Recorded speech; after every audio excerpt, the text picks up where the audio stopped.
শুভ সকাল বন্ধুরা, কেমন আছো তোমরা সবাই? আশা করি তোমরা সবাই খুব ভালো আছো। ঈশ্বরের কৃপায় আমরাও সবাই খুব ভালো আছি। আরও একটা নতুন ভিডিও নিয়ে চলে এসেছি। নতুন ভিডিওতে তোমাদের সবাইকে জানাচ্ছি অনেক অনেক স্বাগত। আজকের বারটা হচ্ছে বৃহস্পতিবার, তার উপর আজকে রথ। তোমাদের জানাই রথের অনেক অনেক শুভেচ্ছা। দেখতেই পাচ্ছ রাত্রিবেলায় বৃষ্টি হয়েছে, এখনও পাতার গায়ে ফুলের গায়ে কিন্তু বৃষ্টির জল লেগে আছে।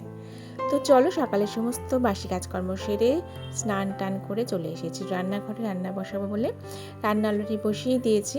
তো বসাতে গিয়ে দেখলাম তেল দিই, মানে গতকালকেই দেখেছিলাম তেলটা ফুরিয়েছে, তো ঢালতে হতো। তো কালকে আর গড়িমসি করে তেলটা ঢালা হয়নি, তো আজকে রান্না শুরু রেখে দেখো এখানে তেল টেনে নিলাম। আর এইদিকে দেখো তরকারি হচ্ছে ওলের তরকারি করছে, যেহেতু বৃহস্পতিবার আবার রথ, তো আজকে হচ্ছে নিরামিষ ওলের তরকারি। এদিকে আলু ভাজা আর একটু কুমড়ো ভাজা করেছি, আর পটল কেটে রেখেছি। এটা পটলটা সর্ষে দিয়ে করব। রান্না বান্না কমপ্লিট হয়ে গেছে। হাজব্যান্ড এইমাত্র খেয়ে বেরিয়ে গেল। আমি আর ছেলে খাইনি, ছেলে একটু পরে খাবে, মানে পরে খাবো আর কি। আপাতত খাচ্ছি হচ্ছে এই যে নারকেল খাচ্ছি। এই নারকেলটা, এটা গাছের নারকেল, অনেকদিন ধরে ছিল ঘরে, ফাটানো হচ্ছে না।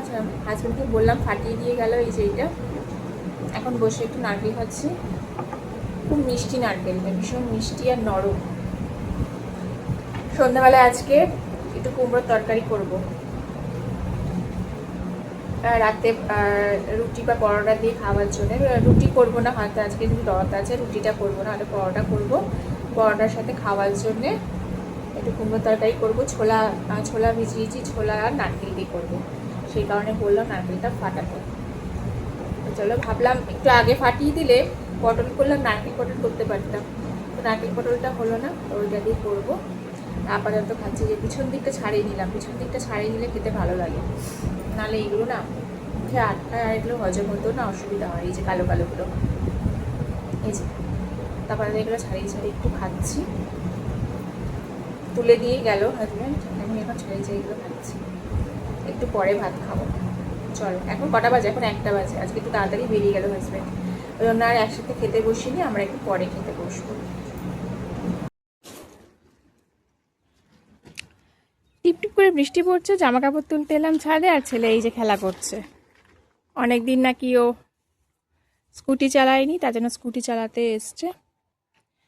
আর বৃষ্টিতে গাছগুলো একদম নষ্ট হয়ে গেছে, এত জল জমে জমে দেখো গাছের পাতাগুলো সব একদম ঝরে পড়েছে। আজকে সকালবেলায় গাছ থেকে ফুল তুলেছি, অবশ্যই অনেক ফুল। এই গাছ থেকে, ওইদিকে সব নয়নতারা গাছ থেকে, সাদা নয়নতারা থেকে ফুল তুলে আজকে পুজো দিয়েছি। দেখো এখানে কি অবস্থা, কত গাছ। এই যে কি গাছ জানো? এগুলো কেশুত গাছ। কত কেশুত গাছ এই যে জন্মে গেছে এখানে। এই কেশুত গাছের পাতা আগে খুব পেটে লাগাতাম মাথায়, ভর্তি হয়ে যায় কেশুত গাছ এখানে একদম। এই যে স্কুটি চালাচ্ছে বৃষ্টির মধ্যে, টিপ টিপ করে বৃষ্টি পড়ছে।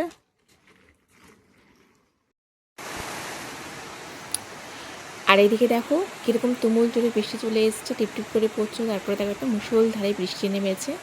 আর আমার তো সমস্ত কাজকর্ম হয়ে গেছে, শুধু আমি আর ছেলে মানে খেতে বসবো, খাওয়াটাই বাকি আছে। তো দেখো জানলার ধারে এরকম বৃষ্টি পড়ছে, আর এরকম বসে বসে বৃষ্টি দেখতে কিন্তু আমার ভীষণ ভালো লাগে। তোমাদের কার কার ভালো লাগে এরকম জানলার ধারে বসে বৃষ্টি দেখতে?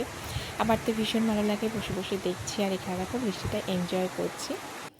তো এখন হচ্ছে সন্ধেবেলা, দুপুরবেলা খাওয়া দাওয়া করে আমি আর ছেলে একটু রেস্ট নিয়েছিলাম। তো এখন হচ্ছে সন্ধেবেলা। তো আজকে যেহেতু রথ, তো প্রতি বছরই রথের সময়, রথের আগে পরে বা রথের দিন আমি কিছু না কিছু একটু মিষ্টি বানাই আর কি, রথ স্পেশাল। তো এবারে বানাচ্ছি খাজা। তো তার জন্য দেখো এখানে ময়দাটা মেখে নিয়েছি, আগেই ময়দাটা মেখে রেখে দিয়েছিলাম, ময়দাটা মেখে কিছুক্ষণ। তারপরে লেচি কেটে দেখো এখানে রুটিও বানিয়ে নিয়েছি। তো খাজা বানাচ্ছি। তো খাজা যেভাবে বানাতে হয় সেভাবে বানাচ্ছি। দেখো একটা রুটির উপরে একটুখানি ঘি দিয়ে লাগিয়ে তারপর একটু ময়দা ছড়িয়ে নিয়ে আর একটা রুটি দিয়ে দিলাম। তো এই খাজা কিন্তু আগেও আমি এর আগেও 2-1বার বানিয়েছি, বানাতে বেশ ভালোই লাগে। ভালো লাগে বলতে, যেহেতু আমার রান্নার একটু শখ আছে, তো আমার বেশ ভালো লাগে এরকম নতুন নতুন রান্নাবান্না করতে, বা মাঝে মাঝে এরকম নতুন নতুন কিছু করতে। তো দোকান থেকে তো কিনে খাওয়াই যায়, বাট দোকানেরগুলো কিন্তু সেরকম টেস্ট লাগে না। আমার বাড়িতে তৈরি করতে বেশ ভালো লাগে, যদিও কিন্তু একটু ঝামেলা বা একটু সময় সাপেক্ষ কাজে করতে কিন্তু বেশ একটু সময় লাগে। তো যাই হোক, আমার নিজে যেহেতু করতে গেলে ভালো লাগে, তো আমি করি। তো এই দেখো এইভাবে একটা একটা করে রুটি সব এখানে আমি আগে বেলে নিয়েছিলাম, তারপর একটা একটা করে রুটির উপর লাগিয়ে লাগিয়ে দিচ্ছি। তো রুটিগুলো এইভাবে নিয়ে যতগুলো লেয়ার করা যায় ততগুলো লেয়ার মানে খুব ভালোভাবে হয় আর কি। তো আমি 4টে করে দুবারই করেছি এবারে। তো দেখো এখানে করার পর তারপরে কিন্তু এইভাবে রোল করে নিতে হয়। রোল করে তারপর আর রোল করার সময় এটা কিন্তু খুব সুন্দরভাবে মানে টাইট করে রোল করতে হয়, যাতে এটা কিন্তু কেটে না যায়, মানে খুলে না যায়। তো তারপরে দেখো সুন্দর করে রোল করে নেওয়ার পর এটাকে একটু সমান মানে একই রকম সাইজে ছোটো ছোটো করে এইভাবে দেখো কেটে নিতে হয়। তোমরা জানি না কেউ বাড়িতে এটা বানিয়েছো কিনা, যারা বানিয়েছো তারা তো জানো কীভাবে বানাতে হয়। তো আর যারা বানানো তাদের জন্য একটু বললাম আর কি, শেয়ার করলাম। দেখো এইভাবে এগুলো হাত দিয়েও একটু চেপে চেপে কিন্তু এই করা যায়, চেপে নেওয়া যায়। তো আমি একটুখানি দেখো বেলুন দিয়ে করলাম, এরা কী সুন্দর দেখতে পাচ্ছ, কী সুন্দর লেয়ারগুলো হয়েছে, দেখতে কত সুন্দর লাগছে। তবে প্রথমবার যখন করেছি প্রথমবার এই যে রুটিটা করেছিলাম না, প্রথমবার একটু ঘিয়ের পরিমাণটা একটু বেশি হয়ে গেছিলো, মানে রুটির উপর ঘিগুলো দেওয়া, তো যাতে রুটি মানে সাইড থেকে ঘিগুলো একটু বেরিয়ে যাচ্ছিলো। এই দেখো সব বানানো হয়ে গেছে আমার, কত সুন্দর লাগছে না দেখতে, দেখতে বেশ সুন্দর লাগছিলো। তো দেখো এগুলো সব বানানো হয়ে গেছে। তো বানানোর পর এগুলো দিলাম ছেড়ে, এগুলো ভাজবো, ভেজে তারপরে রসে ফেলতে হবে। তো এইদিকে আমি করছি, আর ওইদিকে কিন্তু ছেলে পড়ছে, কারণ ছেলের কালকে পরীক্ষা আছে। যদিও কাল ছেলের পরীক্ষা, ছেলের কাছে একটু বসতে হতো, তবুও আমি ভাবলাম চলো একটু করি। তো এই জন্য এগুলো বানাচ্ছি, আর খেতে কিন্তু খুব ভালো লাগে। আমি আর ছেলে তো গরম গরম বানানোর পর বেশ কয়েকটা একসাথে খেয়ে নিয়েছিলাম, খেতে খুব সুন্দর হয়েছিল বলে। আর তো দেখো এই দেখতে পাচ্ছ রসটা একটু গাঢ় করে করতে হয়, তো গাঢ় করে করেছি, আর করে সঙ্গে সঙ্গে তুলে নিতে হয়।